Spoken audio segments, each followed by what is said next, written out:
Three-row SUV, three-row SUV, three-row SUV. That's what everyone wants, even when it comes to EVs. But as for luxury three-row EV SUVs, well, we got those too. Today we're comparing three newly released SUVs: the Cadillac Vistiq, Lucid Gravity, and Volvo EX90. They are all cutting edge. So join us as we find out which one is the best luxury SUV.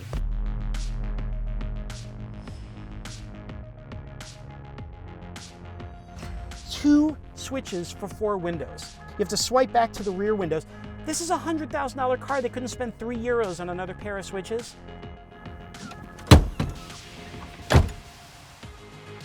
No, it's an amazingly designed interior. You got the wood and the door cards. There's just an attention to detail that we haven't seen in an American luxury car in so long, and yet here it is in this Cadillac.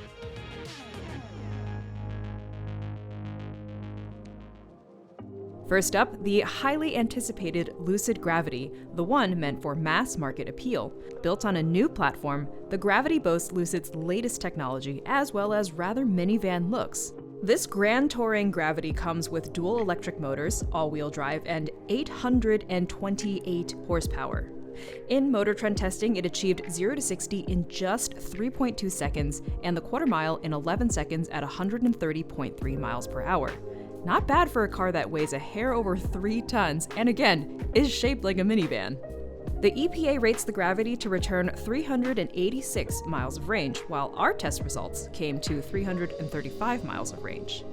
As tested, this Gravity Grand Touring comes to a fairly steep $123,950. Next, the Cadillac Vistiq. To call this the electric XT6 would be a severe misrepresentation. The Vistiq sits between the midsize Lyriq and the Land Yacht Escalade IQ, but it's by no means middling. The Vistiq's whole deal is a luxurious ride, so we don't expect its numbers to be as blistering as the Lucid's. All Vistiqs come with all-wheel drive, and this Platinum model makes do with 615 horsepower. It has a slightly more modest 0 to 60 time of 4.7 seconds per our own testing, and a quarter mile time of 13.2 seconds at 108.8 miles per hour. While the EPA rates this Vistiq Platinum at 300 miles of range, in MotorTrend testing, we found it to return 234 miles of range. As for how much, the Cadillac Vistiq Platinum comes to $100,415 as tested. Finally, the Volvo EX90. This is the new flagship SUV from Volvo, the one that'll replace the XC90. If you're down with sleek, Scandinavian design and minimalism, but still with sumptuous luxury materials throughout, this one's for you. The most powerful Volvo to date, the EX90 has all-wheel drive from a pair of electric motors that produce 510 horsepower. Of the three, this is the least amount of power, but as we all know, power isn't everything. Our testing clocked the EX90 to hit 60 in 4.2 seconds, which is quicker than the Cadillac, and achieved the quarter mile in 13 seconds at 105.5 miles an hour. We found the Volvo to return 247 miles of range in real-world testing, which also puts it behind the other two. However, it's also the most affordable of the three. This EX90 twin-motor performance electric Ultra, that's a name, carries an as-tested price of $89,640. That's all well and good, but you can look at spec sheets and look at photos as long as you want, but nothing beats just physically being in the car, which is why right now we are in the Vistiq and I'm joined by Billy. Thanks for having me. So I've been spending a lot of time in the Vistiq, and I can confidently say this is a monument to American design. Everything here that you can see and feel has been seen and felt by Cadillac and is reflected back to you, and they want you to know it. All of these colors and textures and shapes, so well thought out, so elegant, and they all work together so beautifully. No, it's an amazingly designed interior. You've got the wood and the door cards. You've got these knobs that are knurled, and then when you move them, the vent moves in the opposite direction. There's just an attention to detail that we haven't seen in an American luxury car in so long, and yet here it is in this Cadillac. We're so starved for it, and I remember a long time Cadillac was chasing BMW, Mercedes, and just falling behind. But this shows that when you leave Cadillac alone to make incredible world-class stuff, it can. The seat leather is beautiful perforations and contrast stitching, and that doesn't just stay in the first and second rows. The third row also has that gorgeous leather, but in terms of luxury appointments, it's all there. You also have this big widescreen here, which I thought might be a little played out, but upon using it, I think they use the real estate very, very well. You had an observation earlier that everything is within reach, and then the screen kind of tapers off nicely because that's naturally where your hand would be able to reach. Right. So, you know, it's really nice. It's very easy to use. And you had a long-term Blazer and you didn't have Android Auto, Apple CarPlay. Did you miss it? I only miss it when I want to use Google Maps on my phone and then have that appear on the screen. But otherwise, you can just speak to Google and get your maps running right away. The connectivity is usually really good.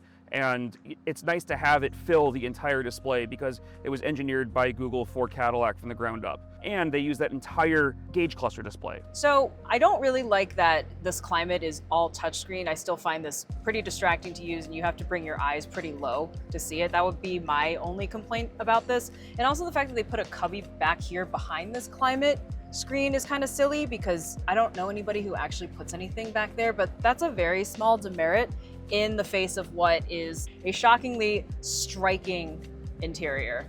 Yeah, it's a design triumph from Cadillac and they knocked it out of the park. Yeah, so okay, we've seen the Vistiq, we spent some time in the Vistiq. Now I think it's time to go see a different expression of American EV luxury in the Lucid Gravity. Yeah, you'll step into my office, which is a lot different than this one. Yeah, let's go.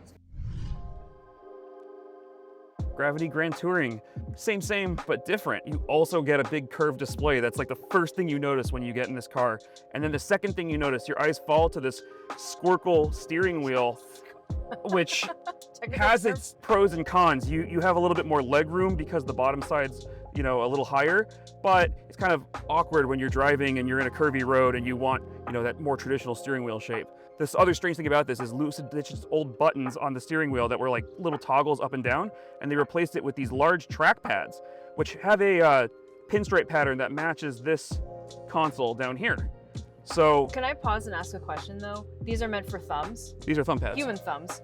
Human thumbs. Human But thumbs. if I were to hold the wheel at 10 and 2, which is where I presume I'm supposed to hold it, it's kind of awkward. You end up holding it here. Oh, Yeah, so that's it's where a 9 and 3. Yeah, it's a 9 and 3, yeah. I see. It's strange no matter how you do it. And then this one swipes up here, which is a little counterintuitive.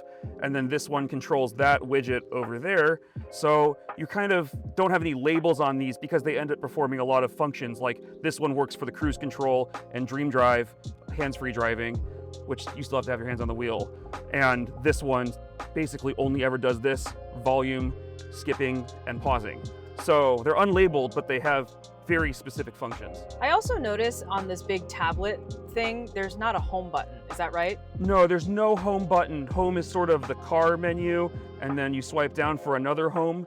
You just have the sense of like you're lost in this digital ether when you're in the Lucid. And the people who are very tech forward may love this experience, but if you're looking for a more conventional automotive experience, that's not what you're gonna find here. The conventionality does come back in that the cabin materials are cool. This almost terracotta sweeping color scheme is very nice, and this open pore wood is great. So is this, and I believe they're wool seat backs. I remember talking about wool in Lucids. All of that is great, and it's very refreshingly Californian, I have to say. It makes me think of the coast. Yeah, these kind of, you can see that on the display right here. Lucid is invoking that. But yeah, no, it has some like cool packaging features. Like this slides all the way forward, and then you can reach down deep. Where does that go? Narnia? It goes to Narnia. Oh my God. Or maybe Oz. I like the idea of Oz because, all the front-facing stuff, the screen, it's very striking, and this is very high definition. But then if you just kind of peer behind it, or if you start picking up panels, you start seeing glue and wiring. Because I remember when we were testing out this car, to get to the third row, you have to obviously fold the second row forward, and you need to fold it back up. The seat kind of comes apart and it doesn't move as one piece. So you're kind of looking right into the guts of all the wiring and the rails that are under that second row, which is not something you're supposed to see, ever. So this is definitely a tech-forward car, and maybe for the tech-forward person, that's great, but for people who are looking for a more traditional sense of luxury, i.e. a car that doesn't show its hand so much, maybe that falls short. I do appreciate that we're not baking under here, though, with that nice cover for the roof. But, to your point, these are Lucid's own OEM shades that they have to install, because without these shades, we'd be absolutely roasting. Okay, all right, I think I got a sense of it. I am going to hop into our third car, which is the Volvo. Wow, what a different world I've stepped into here. Welcome to Sweden. It's very, very bright. It's very nice. It does smell really good in here. You know, I love this design. Volvo initiated this whole idea 10 years ago in the first XC90. You got this small little screen up here, which is configurable, this nice big tablet here. And it's funny because Tesla copied this basic idea, and now Volvo has decided to copy Tesla, and they've made it worse. It's almost like an Ouroboros of bad ideas. It's a spiral, you know, it's like a death spiral because, for example, now adjusting the mirrors, that's now done through the screen. Adjusting the steering column is done through the screen. Initiating the lane keeping assistance used to be a button on the steering wheel. Now you do it through the shifter like you would on a Tesla or a Rivian. And it's kind of a shame. And 2 switches for 4 windows. Okay. However, all that being said, which are all very fair, it is gorgeous. Well, that's why I'm here. so frustrated because it's so beautiful in here. It's so beautiful. Like let's like this white wood and this cream colored center console and this texture and this plate. What is this? Everything used nice. That's a controller for the stereo system. Yeah, everything, the materials are gorgeous. I mean, this is what Volvo does so well, this Swedish design. And I have to tell you, I mean, these seats are so comfortable, it's ridiculous. And the stereo, they have this new Abbey Road stereo thing. It sounds like a gimmick, but the sound from this is brilliant. I would buy one of these just to listen to my music. It's amazing. Wow. I just wish they had stuck with what they knew best. I mean, Volvo's been doing this for 70 years, and you can see all of that legacy in parts of the car, except for the parts that have been modernized. Teslaized, sure. And why would you copy that? Why is that something to aspire to? I don't know. I don't understand. They should have trusted their own instincts. I have some issues with the way that some of the software works, but I still think this is just a pleasant place to spend time. So pleasant in here. It's relaxing. It's almost very zen. It is very zen. It's very calming. Somehow they did it. Maybe it's just with colors, textures, and layout, but somehow they just did. I feel better being in here. It's a combination, and it really is what Volvo does best, just to make the car a beautiful, relaxing, wonderful place to be. Without being too in your face. Without being too in your face. I would like some buttons back. They took out too many buttons. Put some buttons back, please. I wouldn't mind a couple more buttons, and I wish the Google Assistant, which this car has, could do more for the car. If you ask it to do things like, turn on the seat massager. To do that, you'll need to install YouTube Music. In the meantime, here's a radio station in your area. So you can kind of yeah. I don't know why YouTube Music can control my seat controller. But Oh there my you are. God! So the software might need a little bit of work. Oh my God! But it just goes to show it's the software things that are the issue. The Volvo should just stick to what they know best, which is making these beautiful, comfortable Oasis-like interiors. Ugh, perfect way to put it. And so, as much as we'd love to just sit in these interiors for the rest of time, we do need to tell you how the cars drive. The Gravity? Put it this way. While the software can be annoying, the hardware rules. This thing handles great, responding quickly to both acceleration and steering inputs. Props to the vehicle dynamics team because the Gravity has phenomenal damping and body control. It stays well balanced in most sporty situations. And of course, the power is prodigious. It's like supercar face melting power. There's also some weight behind the accelerator pedal that makes you feel like you're really doing something when you step on it. We have 2 complaints. First, if you drive aggressively on curvy roads, the heavy body can feel unsettled. And second, the brakes are certainly the Gravity's Achilles heel. While everything else you touch is weighty and substantive, the brake pedal has a very light feel, and when driven hard, the car can feel like it's overwhelming its own brakes. Not very confidence-inspiring. Our editors reported the brakes were smoked after the 3rd day of hard driving. In the Vistiq, you almost want to take things more slowly, just so you can spend more time chilling in that cabin. This isn't to say it's slow, because it isn't. Not only is there still a ton of power, assertively so, but it's easy to go fast and stay fast in this car. It's almost German in its ability to cruise comfortably at Autobahn speeds. On curvier roads, it also displays excellent body control because, despite being a big car, it feels smaller than it is and is pretty easy to place on the road. One-pedal driving is nicely calibrated. Surprisingly, the ride is a bit harsher and choppier than you'd think for an air-sprung Cadillac, but we chalk this up to the vehicle's 6,400-pound curb weight. As for the EX90, well, MotorTrend editors are actually a bit split. Some think it's great fun on curvy roads with impressive steering and stopping power. Billy, in particular, said the EX90 is more sure-footed and better balanced than the, quote, hyper-aggro Lucid. That's a direct quote. On the other hand, obviously the car is fairly quick and pleasant to drive, but you feel just a little removed from everything. Feedback from the steering, acceleration, braking, and suspension can feel a little floaty, numb, and indirect. On curvy roads, we all agree the Volvo is quite composed, but some of us felt it was merely cooperating rather than enjoying the drive as well. That said, we don't typically look to Volvo to be the last word in driving dynamics. Rather, the expectation is for a comfortable car to get us around while offering a quality and upscale interior. Here, the Volvo displays a sense of quiet capability that the showier other two do not. In summation, the Cadillac Vistiq pros include a show-stopping interior, an infotainment that is laid out well and clear, great tech. We love Super Cruise. Super Cruise is consistently excellent, and it's just a lovely finished product that everybody enjoyed driving. Some of the cons were it's a little loud when you drive.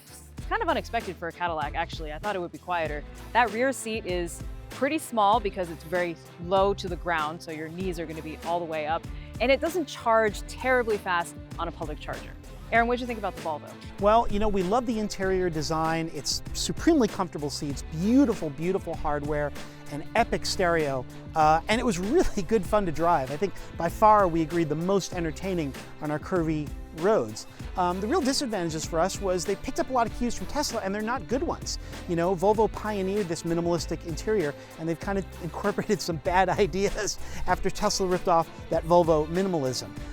And we, of course, had some software glitches, some things in the software that we didn't really enjoy. Right. And Billy, what about the Gravity? Well, the Gravity is fast as all get out, it charges extremely quickly, and it has the most spacious interior out of any of the cars here.